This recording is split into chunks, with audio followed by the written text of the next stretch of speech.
Gonna end at 3:30. Maraming salamat po sa lahat po na naging bahagi nitong parangal na ito. Maraming salamat sa universidad. At sa lahat po ng mga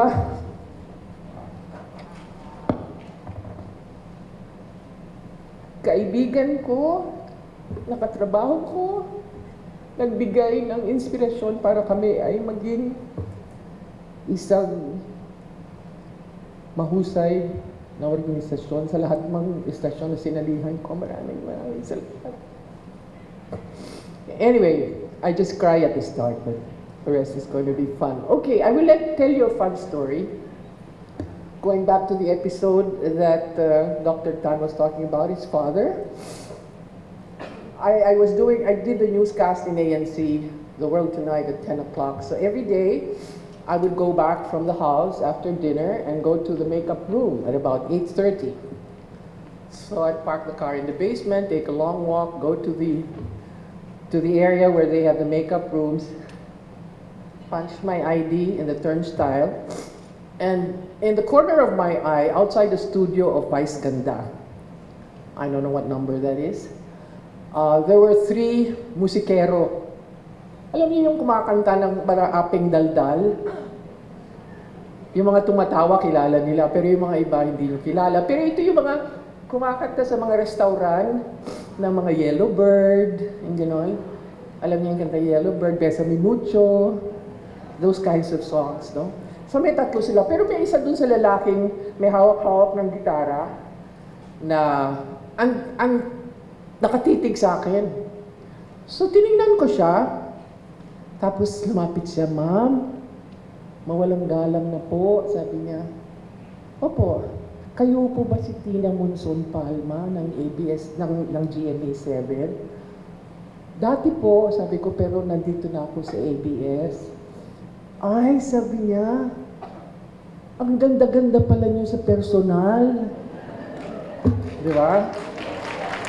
Wala pa akong makeup noon, ha? "Ang ganda-ganda pala niyo sa personal," sabi niya. "Ay, salamat po. Kayo po, ano ginagawa? May taping ho kami ni Vice Ganda sa Showtime." "O sige po," sabi ko, "punta na po ako sa studio, magpapa-makeup na ako." I take about 1 to 6 steps. 1, 2, 3, 4, 5.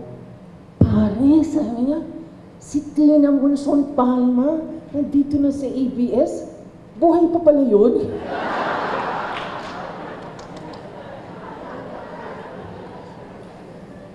That is why I have my both feet on the ground. I'm still alive.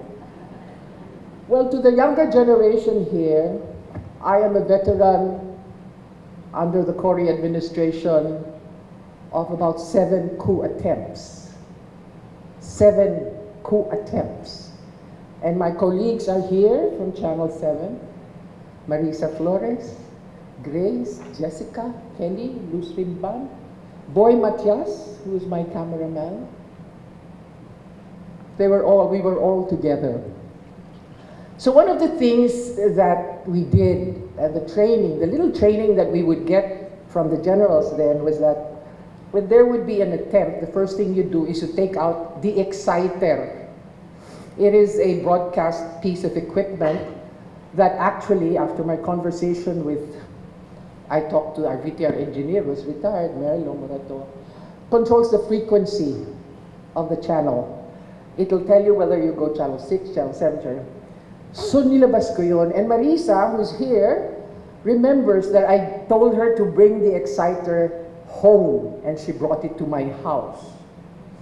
And there was another incident where I told someone, Joel Barotilla with another PA, to bring the exciter because there were 7 coup attempts. And in between those coup attempts, I would talk to the coup plotters, threatening me not to go on the air. I said, "Sir, I couldn't go on the air because I have no exciter." So that's the end of the story.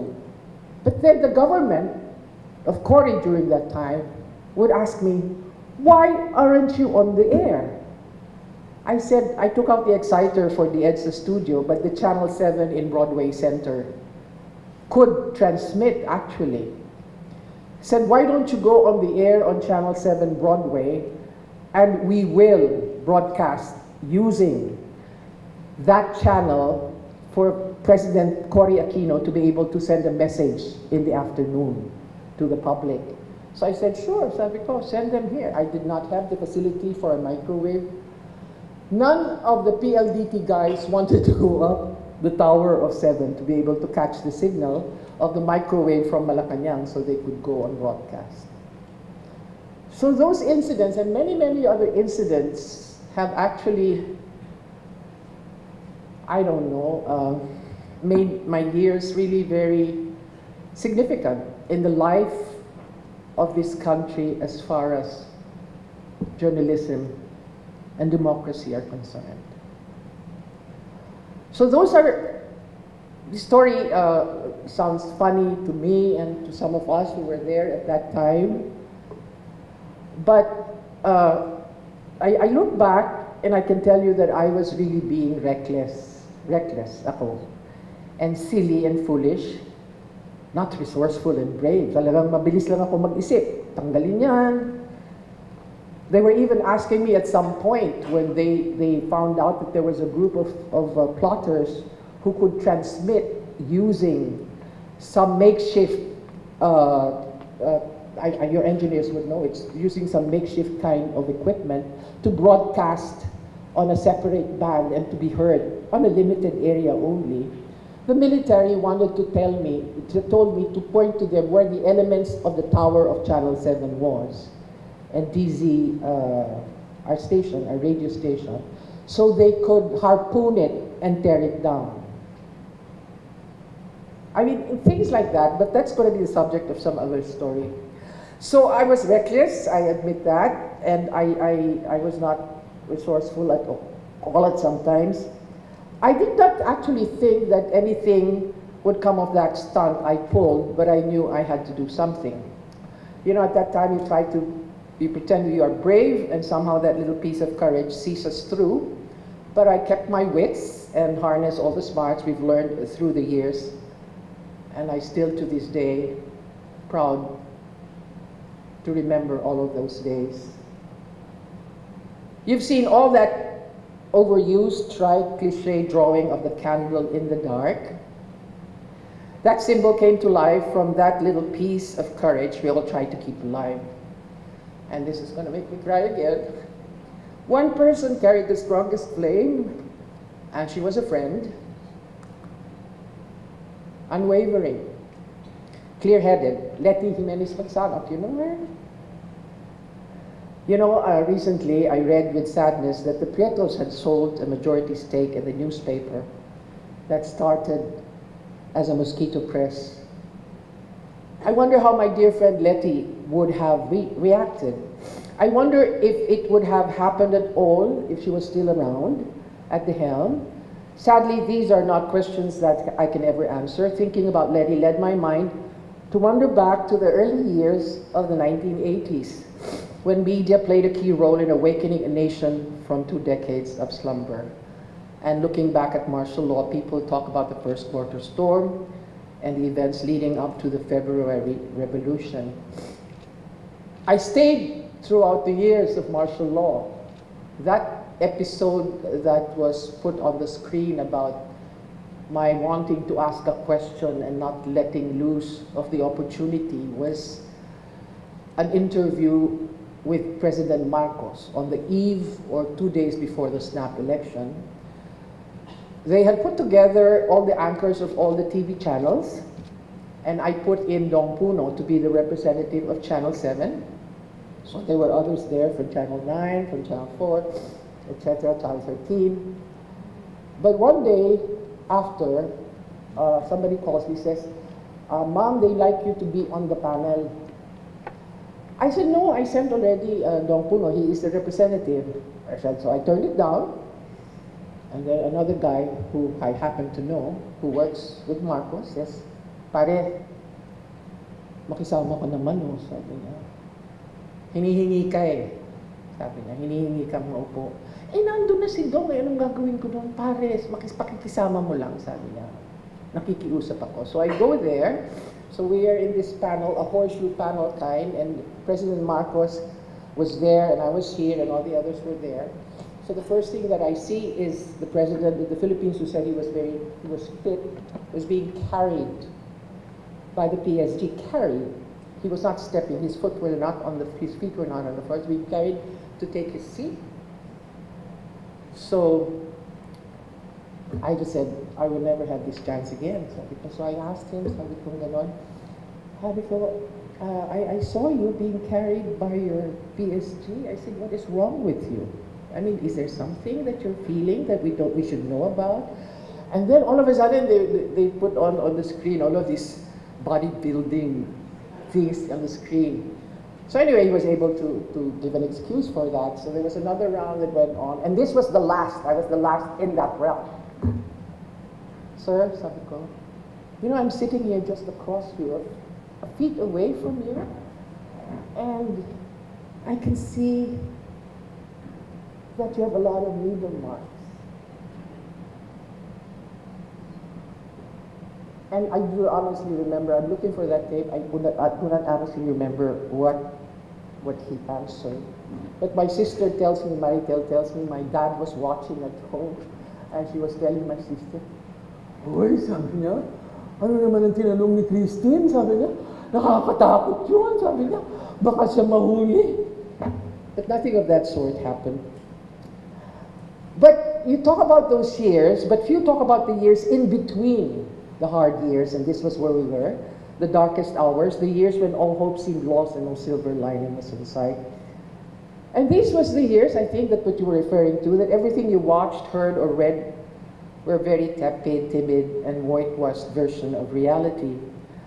There were years when, you must have, if you're from UP, you must know this, there were years when people lived in the fears of the knock on the door of the night, which often ended with people dying and missing to this day. But wait, this generation is living through a version of that pre-EDSA 2000. I'm talking about the crony press, but you call it fake news. In many ways, those years are uncannily similar today, don't you think? Nobody's answering.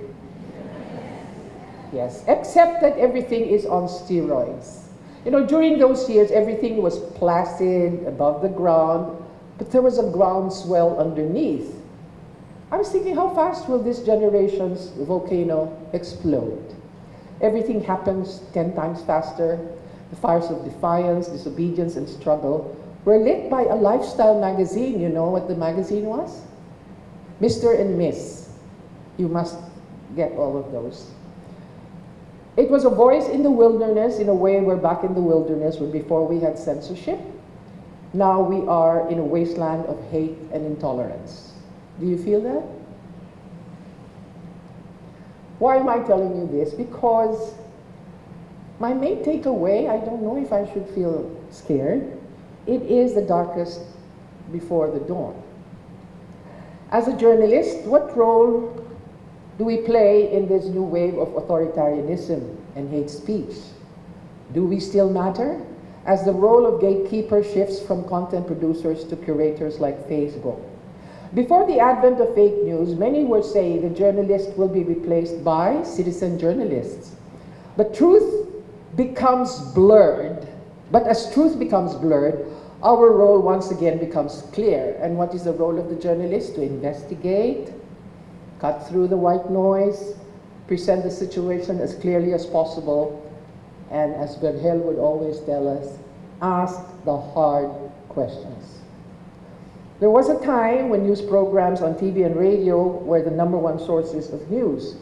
That has dramatically changed. Increasingly, these programs share the influence over audiences with the internet. Ironically, as the internet democratized opinion dissemination, media lost its halo. Fake news on the proponents of the campaign line, media is bias without the ED, eroded trust in media. But I stress, but our trade, if you call ourselves a trade, depends on trust. In the absence of truth, you have no choice but to believe the person in power.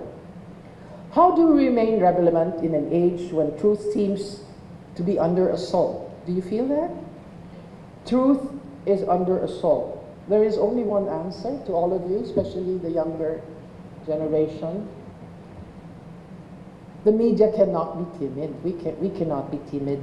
Media need not be timid. If it sticks, there's a very simple solution to that. You cannot be timid if you just stick to good journalism.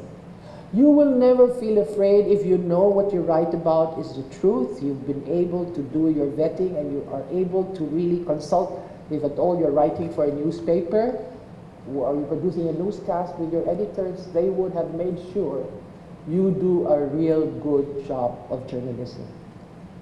Its best weapon against lies is to be transparent, thorough, and provocative. When mainstream media descends into unobtrusiveness, it does its disservice to the audience. When media masters the art of camouflage, the people will forget. When media becomes muted, we let the underlying message behind the trolls and the propaganda machines dominate the discourse. What is the underlying message? Edward R. Murrow. Does anybody know who Edward R. Murrow is? Nobody. Well, yes, of course we do. We are old. Is a favorite radio television personality of ours, of Angelo Castro. We always talked about him. What is the underlying message of Edward R. Murrow? And he named that evil a long time ago. That is when people equate dissent with disloyalty. When people equate dissent with disloyalty. Let me give you a quick example before I say goodbye and thank you for this wonderful award. In one of those coup attempts in 1990, there were a handful of soldiers who took over 2 military camps, I think in Cagayan and in Butuan or Iligan. This is Colonel Alexander Noble, okay? And Jessica will know this because she was the reporter who was flying in with a bunch of tapes. And I was on the phone for 5 hours talking to all the generals and all the people in the palace, appealing to me because they had been able to stop the rebellion at that time. So they had talked to me to say, don't show it anymore. I said, why not, sir? Because there might be sympathizers. They were unsure that they had actually quelled whatever it was that was there. But I said, no, Jessica, go ahead, write your story. So Jessica was writing her story, but she was writing it already while coming in. We don't have microwave and satellite feeds at that time. So she was in tears. She was nearly crying, and she said, Mom, eri ba ito? Eri yan, sabi kong ganon. Let me just deal with these people, I said. So Marie Veres already was so impatient, didn't want to go through my ordeal of being challenged by all of these people. So this general, who was the highest ranking person at that time, said, Tina, can I just make an appeal to you? Sabi niya, ganon. We are in a very delicate situation. Sabi ko, but we'll be able to quell. Sabi ko, sir, ganito na lang. Sabi ko, you did a good job. You do your job, and I will do my job. And I put the phone down. The story, are you telling them who it is? The story went on. Because I was wondering, did you think I was going to be treasonous at that point when I was just airing a story? People had to know that there was this bunch of military guys who wanted to establish the Republic of Mindanao. They had even printed their own currency at that time. So these were difficult times, and every time I remember that story, and that carried me on, that you cannot be challenged if you have the truth. If you know, you personally know the truth, you trust the organization and the people you work with, they cannot break it. They can only invent things. So that is what I'm telling you. So magtatagalog naman ako ngayon. Tagalog, kasi lahat sila nagtagalog. Wala tayong karapatan maghiya, manindak, at magpalaganap ng pagkamuhi. May karapatan tayong maging weird, maging kakaiba at magkamali. May karapatan tayong tumuligsa, magtanong at magpahayag. And to all of you, my friends, my relatives, my co-workers all these years, you are in media now. This challenge is upon all of us. 30 years ago, during our time, media answered that call. And now, it is your turn. Maraming salamat po.